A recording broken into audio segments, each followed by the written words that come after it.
What's up, everyone? It's your boy Showtimedr. So, the information I'm going to be talking about is on the left side of the screen. The middle's just my farm team going right now. And so I got the idea that, here, I was going to go ahead and have the,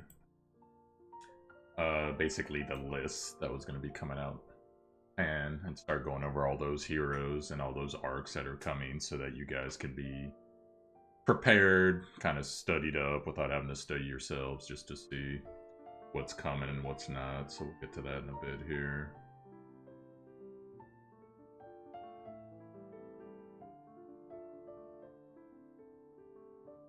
Alright, so the first thing to look at, obviously Romel is going to be the first character coming. So real quick, I prepared a basic character evaluation for you guys. So Romel, he is a strength... He's meant to be a fire physical DPS. He has lots of, and we'll go over the character stuff, skills later. But he has lots of knock up and launch effects. He also passively does a defensive break, another thing we'll get into. And he's a little bit tankier than most DPS. He's actually not quite on par with what you would consider a tank in this game, but he's basically the level right under it, which is pretty cool. And his ultimate, I've gotten some weird translations on it, but it seems like it either ignores partial or full defense. And I'm not sure if that's going to stack with his passive or not. I was looking for video of him, but unfortunately it seems like, well, obviously it would only be from the Japanese server, and I don't know the terms to search for that. But right here you can see he starts off with claw weapons, and his only equipable gear right there is going to be like your basic leather stuff, so stuff that your rogue characters wear. Now granted, you can, you know, go learn, equip swords, equip axes, what have you. But that's what he's going to start out with. Now also as far as his status effects, he starts off with a 10 resist to fire. He's basically like Dying is. He has a vulnerability to ice, -30. He gets a fair amount of wind, I guess it might be earth resistance here at 20. And then he has -5 to darkness. Probably not that big a deal. Looks like he can't be poisoned, if that translation's right. And then he's weak to paralysis, so you're going to have to work on that long term. So, here. Alright, so we're going to go ahead and start evaluating him on the left. So here's what we got, and I'll read it over for you guys. The strongest character in the physical frame. He's got an S rank on normal attack and an S rank on moves. His skills, that's going to be not the abilities that he uses in battle, but in the tree, the passives and stuff that he gets. Unfortunately, ranks him a B, and we'll get into that later. So, but from what it looks like he's a very strong physical DPS. Tends to lean towards fire boost, fire damage, and then also has a lot of launches as well. So here's a preview of his first skill. Basically, you're going to be hitting enemies into the air, kind of at an arc fashion, but not quite really here. And then his second skill, it says continuous attack for enemies in the front range. That's going to do some basic, you know, some basic AoE frontal cone damage here, which is pretty good. And then his third skill, which won't be available as much, but it's basically almost like a flaming tornado. It says attack of fire attributes on enemies in medium range. So you see that it has a pretty good effect radius and knockup. If you got either Sky Hero or one of those heroes like, say, Shin, that does lots of air knockup, that'll be something you can do on top of Shin doing his DPS if you got a heavy physical team. Between those two, or if you got like a Sevilla, they should be able to smash pretty much anybody. So here's the ultimate attack. Now this is the attack that's in question because it says a powerful attack with fire attribute on a single enemy. So it's always going to be fire, I guess, no matter what you do. But this move apparently in the Japanese version is a one-shot raid killer boss. Or raid boss killer, rather.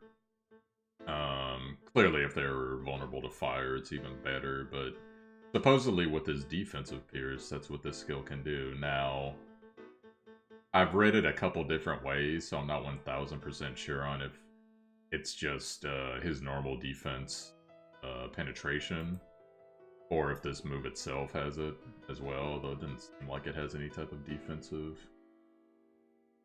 breakage or anything. So as far as passives go, individualities here. Normal attacks, the enemy's defensive strength is reduced with probability. The higher you level them up, I believe, in the tree, if it's one of the tree skills, it will, the percentage will go up, because I know that right now, the highest defensive break, you know, banning some type of specialty that I'm unaware of, is 30%. The basic... Forget the name of the skill. Well, basically, the single target skills and the AoE skills a 20% break on defense. So. And then the second one, when you receive a beast attack, the probability is invalidated. That is one thing I forgot to mention. This is the first beast character that we're gonna get, guys, other than the the monster mobs that you can summon for if you wish. Now, so that means that all the arcs that are going to, well, not all of them, but a lot of the arcs are going to affect them differently, because there are some arcs that say buffs female this way, buffs male this way, buffs beast this way, buffs god this way. So you're gonna have to pay attention to that. And apparently it looks like if he takes damage from beasts, it's gonna be some type of mitigation effect. Getting all dramatic here. Alright, let's keep going. So here's some highlights here. Physical attacker with many attacks, special abilities, fire attributes. Super special move can also attack a single enemy with high firepower. So you can deal huge amounts of damage in a boss battle. Like I said before, very effective against enemies with high power and enemies with extremely low HP, because it's possible to deal damage by ignoring the defensive power of the enemy and one-shot kill individuality. So pretty much, it's going to get to the point where you might not have to worry about break, but if you break something on top of his defense, his defensive debuff, that'll pretty much make it so that defense basically doesn't exist, because a break is about 50%. And assuming you level this dude all the way and you get all the skills up, yada yada, it should be somewhere in the realm of 80 to 100% defensive penetration.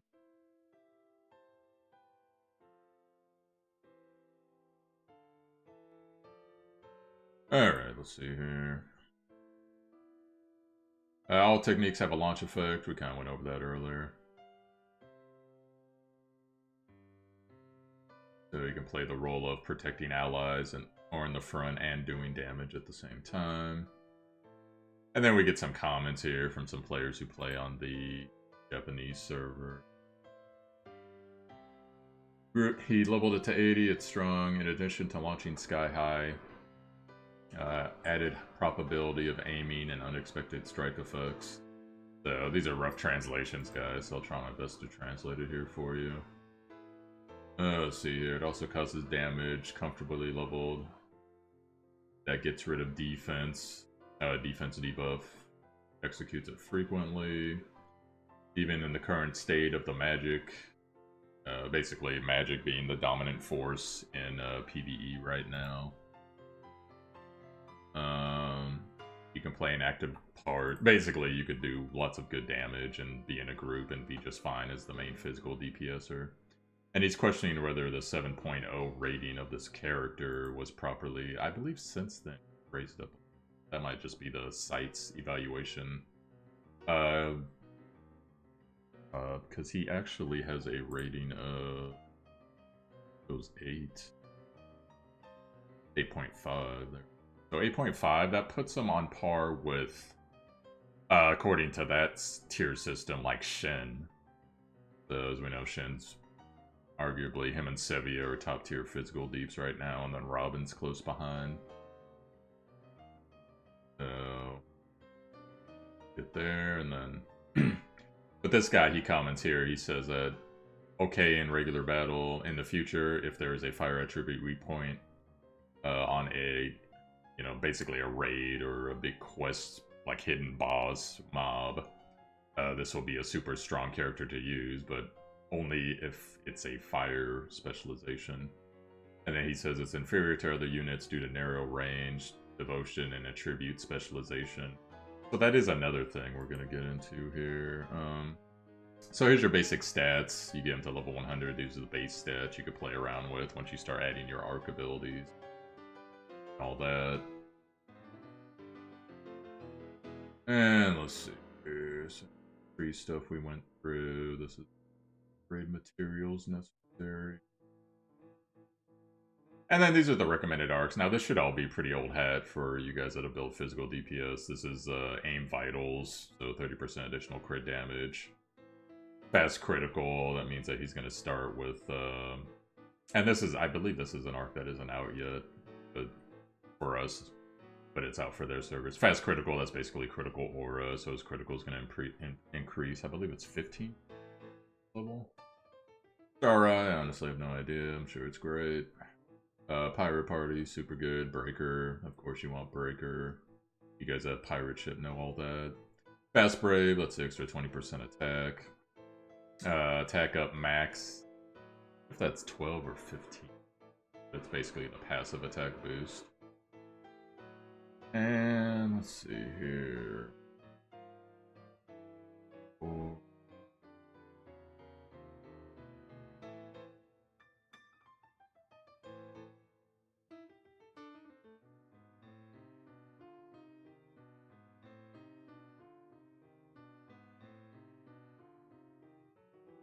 Okay, here we go. So this is the list of all the things that are going to be in the passive tree. The will tree, so... Meteor Impact, that is Meteor, the spell. Pretty awesome spell.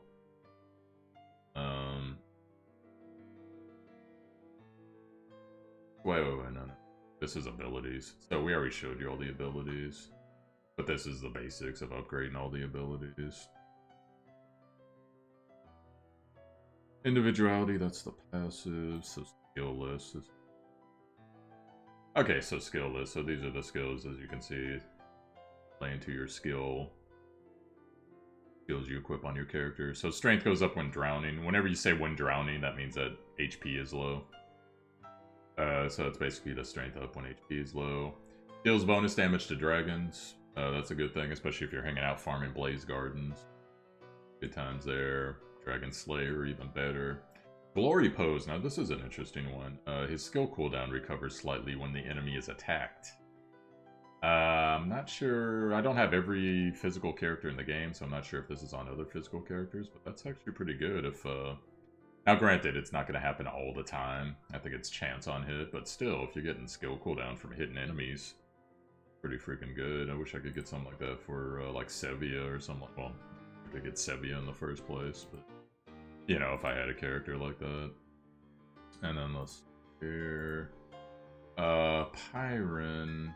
Enemy becomes fainted easy. You know, fainted is still one thing I'm wondering, because I've seen that term a couple times.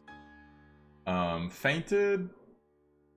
Someone told me it's when an enemy dies. That makes no sense. And then they do differentiate between stun. Because I doubt this is a passive stun, but I've seen stun on this website, so it's not stun. So maybe it means breaking, I'm not sure. But either way, enemy becomes fainted more easily. Flame attack raise, higher damage to fire attributes. And then Revenge Brave. This one's actually pretty cool. When he takes damage, his strength increases with a probability. So chance on hit that your strength's going to go up, you're going to deal even more damage. Really good on maps with like lots of AoE and incidental damage. And then Awakening, I've actually looked that up. Here. Ta-da! Where is it? There it is. When HP is drowning, so when you're low on HP, HP will recover along with strength, defense, mind, and movement speed increase once per battle. So pretty awesome there. There are faintings on here, maybe we can put that up.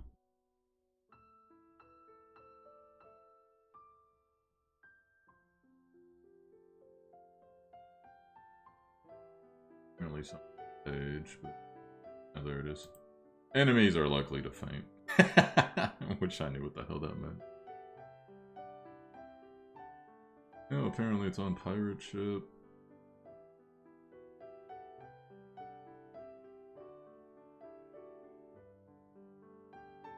Worth a look.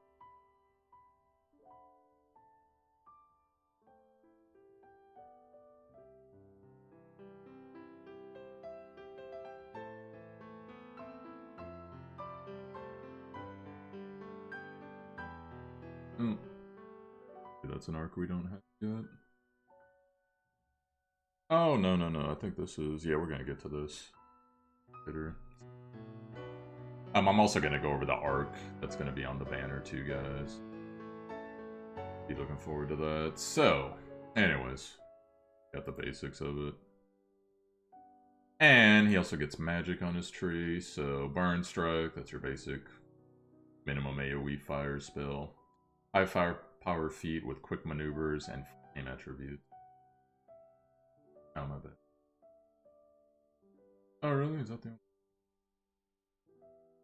Guess so, so that's all he's getting. As you can see, he's mostly a physical attacker.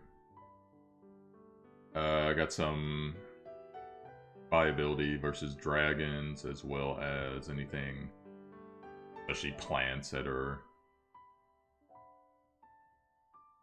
or not immune, vulnerable to fire. So probably when that Secret of Mana collab comes out, hopefully in 5 months. I'm assuming the Mana Tree or the Mana Beast, which they'll probably label as either a dragon or a god, will be there. So, as a boss, which would actually be pretty cool. So anyways, that's the character evaluation. As far as whether I'm pulling for the character, I am not. It's nothing against Romel. It's just I have Robin. Robin's not that much worse as far as like physical deeps goes. And then that should be pretty much okay for that.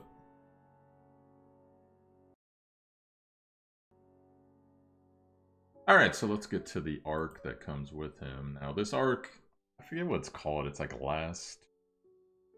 They changed the name, and in Japan it's Defeat, and in ours it's something else. But... Oh, actually, it's Phoenix Blow. There it is. Alright, so this is going to be called Phoenix Blow in the global version, so didn't get to it. So it's an SSR arc. The evaluation for it right now, at least on the Japanese servers, is a 7 out of 10. And then it has A ranks. The basic trait of it that it starts out with is that it is plus 70% break. And your arc ether reward is going to be a claw, flame claw, funny enough. Strength 158, so really good damage. Plus 15% damage when using fire feet. So if you are going to use that Romel, this is actually a must on him.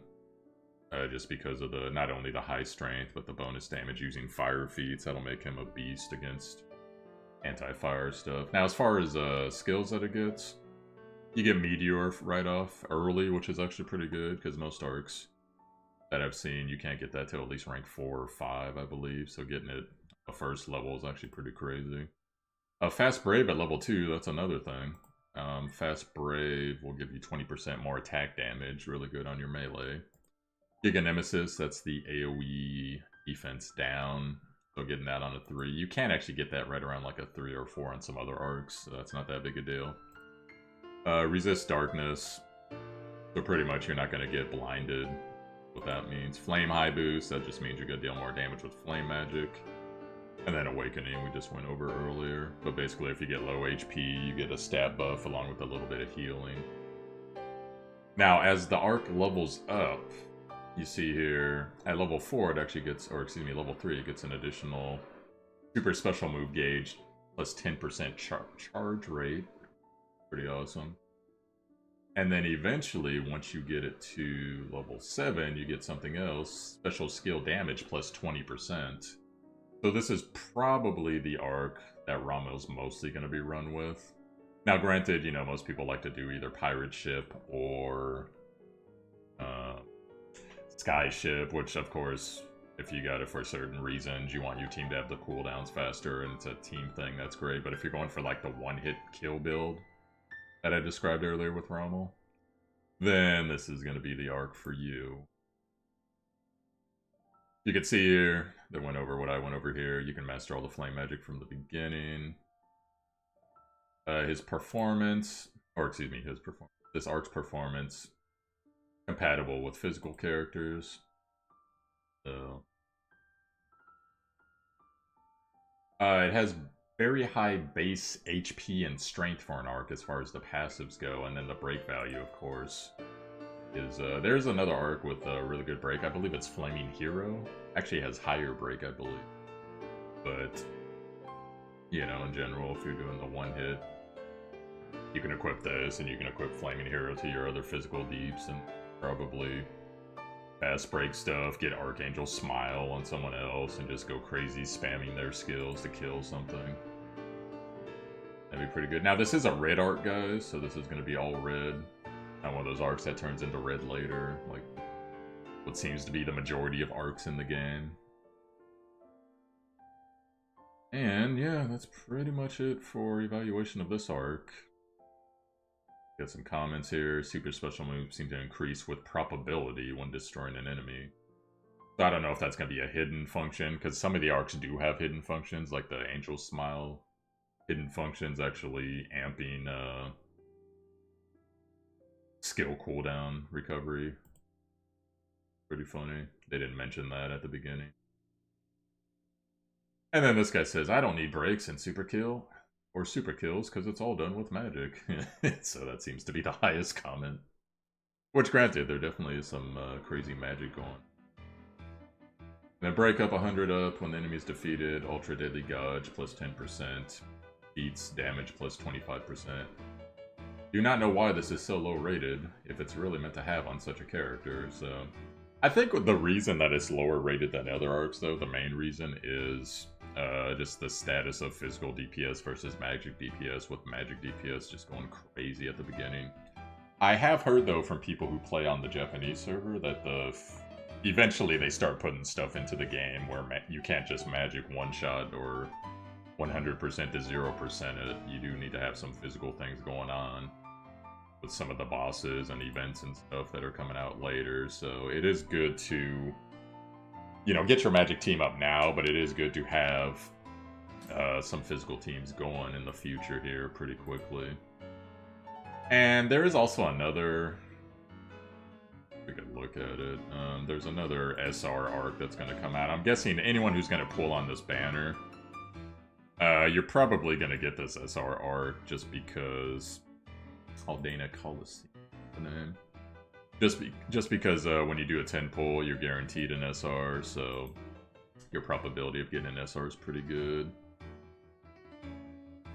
Oh, I don't want that one. Queen Sebia. Let's use some random people. Alright. So here's this arc. I remember I read it earlier. I wasn't too impressed. The 5.5 out of 10. Torsen resistance. That'll become more apparent what that is later. I'll show you. The Arc Ether is actually fairly interesting. Strength plus 157. Looks like... Not sure if that's a mace or... Oh, whatever. And then skill cooldown speed plus 10%. So something you could throw on somebody. And then you get Heal Wind early, which I think there's an SR arc that already does that. And there's lots of killers on this. If you notice, they're all class related. So Sniper Killer, Witch Killer, Soldier Killer, Knight Killer. And then Experience Up. Experience Up is a boost of 20% experience. It's be really good for, you know, bringing up characters in the short run and the long run, actually. Just because level 80 to 100, I've heard, is a gigantic bitch. So the Torsen resistance thing that I said, if you notice, all of a sudden at level 7 it changes to resistance to warping at the start of the battle. There is a... and it's not that apparent right now, but apparently it comes in later. A lot of the effects that just happen, so say, like Skyship's effect, the barrier, there's probability on certain bosses that it will dispel the effect. And I believe that's called warping, so that's what I believe warping is. Instant, because I read stuff like that, but it's just not that prevalent right now. I guess we haven't seen whatever does it the most.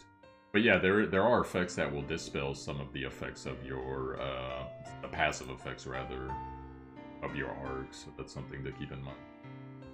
But anyways, so, beginning of the battle, then damage from humans, minus 10%, mine increases with time, maximum 20%.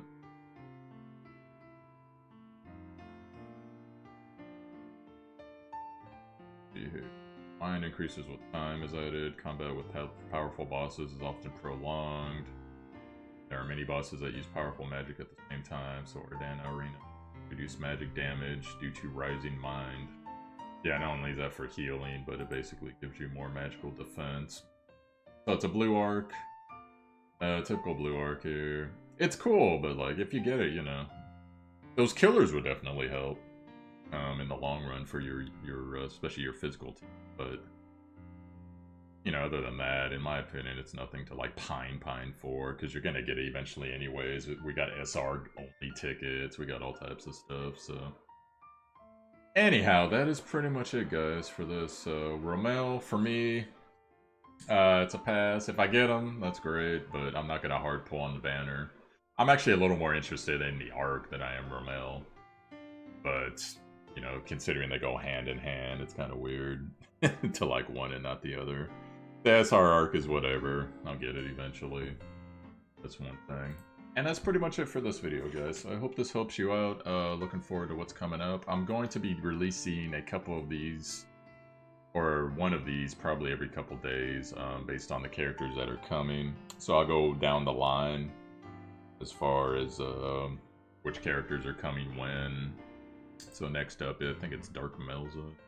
Yeah, Dark Melza's next. And Rugal. The ones I'm looking forward to the most, it's going to be Eliza right here. I'm going to give a look at Dark Melza. Now, granted, I haven't done research on everybody, so I might change my mind. And one other thing to note, guys. As you know, we already do have a Melza in the game. And the way that characters like that, and eventually Kaito Robin, are going to work, is that...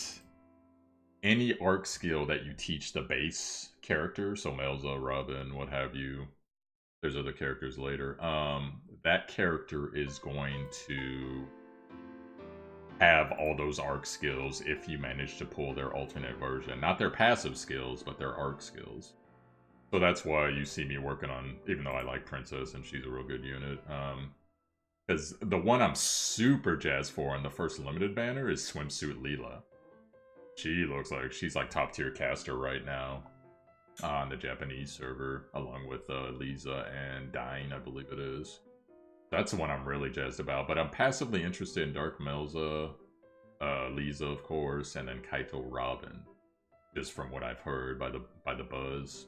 So we'll get into that, but I'll start going down the line and we'll go over, you know, the different arcs and the different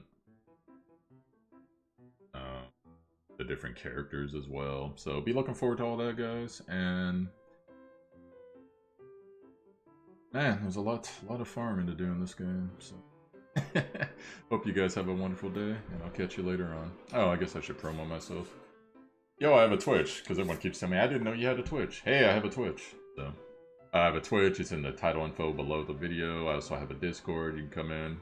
Got a pretty active last Cloudia community in there. And that's pretty much it for me, guys. I'll see you later on. Peace out.